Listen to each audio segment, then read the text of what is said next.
Hi, everyone. I'm Jaz Joel, and the title of my talk today is Who Does the Internet Think You Are? In the Old Testament, there's a story about a battle between two ancient, warring Semitic tribes, the Gileadites and the Ephraimites. The Gileadites defeat the Ephraimites and set a blockade across the Jordan River to catch any fleeing soldiers. The Gileadite sentries ask each person trying to cross to say the word shibboleth. The Ephraimites, who had no sh sound in their language, pronounced the word with an S, were identified as the enemy and slaughtered. A shibboleth is an early form of a community-wide proof or password. It's a way of speaking, a pronunciation or expression that's used by a set of people to identify members and non-members. The group making the identification has some kind of social power to set the standards for who belongs to their group, who is in and who is out. Now, for the next few minutes, I want to talk about the implications of how we identify online.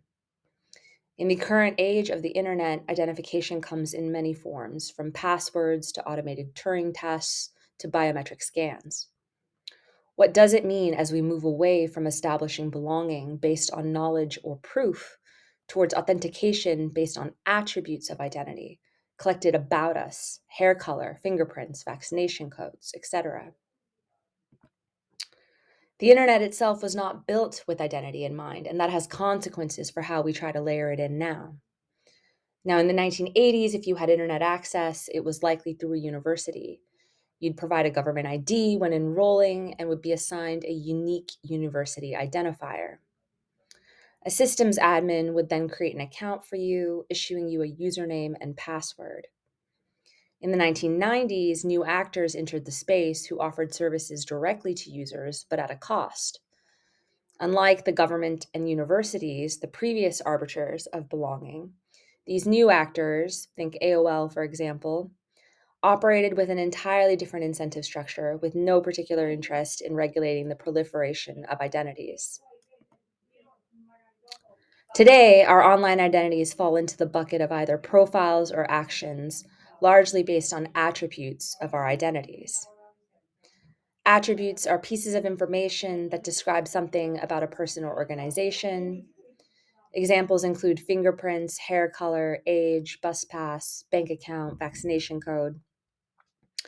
Actions are logs of a place online where you've made choices, for example, making a loan payment. Profiles are combinations of merged data and metadata, credit histories, medical records, social media. Now, the problem with profiles is that each invariably contains within it a set of assumptions, hidden frames, perspectives, which are incommensurable with much of the other data, sometimes in the same or another such combined profile. And while errors might seem small at first, inevitably profile combining always leads to problems which people will never be able to correct because profiles are largely secret and never shown to the people they are about. This creates a fundamentally asymmetric power structure.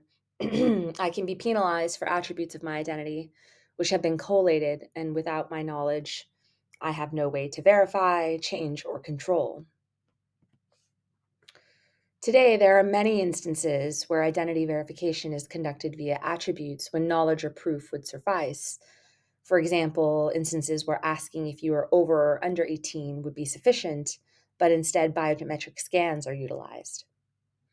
We're seeing increasing movement towards the zero trust framework of continuous authentication, often justified by the rhetoric of convenience in industry or efficiency in government.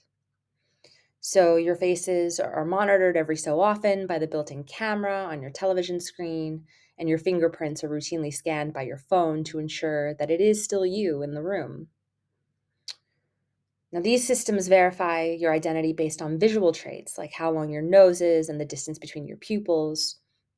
And the idea is that these things are hard to change, and if we measure enough, we'll have a rather unique identifier. However, these methods raise deep questions about the inherent risks, proportionality, and trustworthiness. Every existing database we have has already been hacked, and recourse to correct a breach within Social Security, a credit agency, or bank is highly variable as is. These intrusive methods are not bulletproof and present entirely new risks. Anybody could make a fake version of your head that meets all your biometric criteria required and log in as you. What's needed? High resolution photographs, a 3D printer, and experience making latex molds.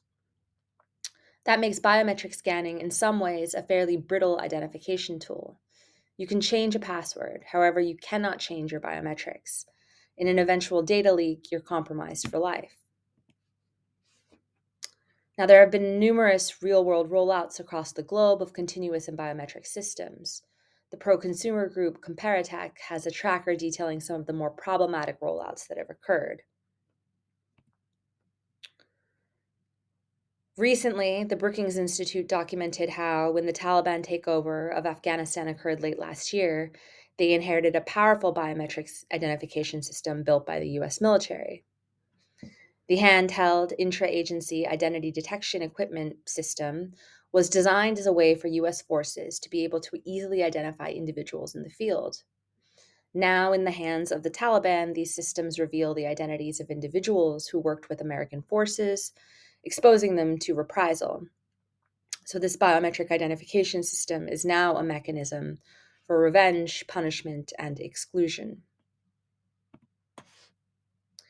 From the shibboleths of the Bible to modern day, authentication has been used to determine who belongs, from crossing borders, determining fraud, or authorizing financial transactions. However, our current search for a continuously true, fixed, and irreducible identity within each person is a dangerous one. The inherent risks in building continuous biometric authentication models are greater than the financial losses currently experienced by any given stakeholder. It's important that in design we return to first principles, operating from the presumption of anonymity, justifying whether attempts to identify are proportional to the risks of getting it wrong or of constructing such a system at all, and establishing minimum necessary degrees of certainty. As we design our digital futures, we need to build systems that operate from a principle of minimal viable identification. Thank you very much.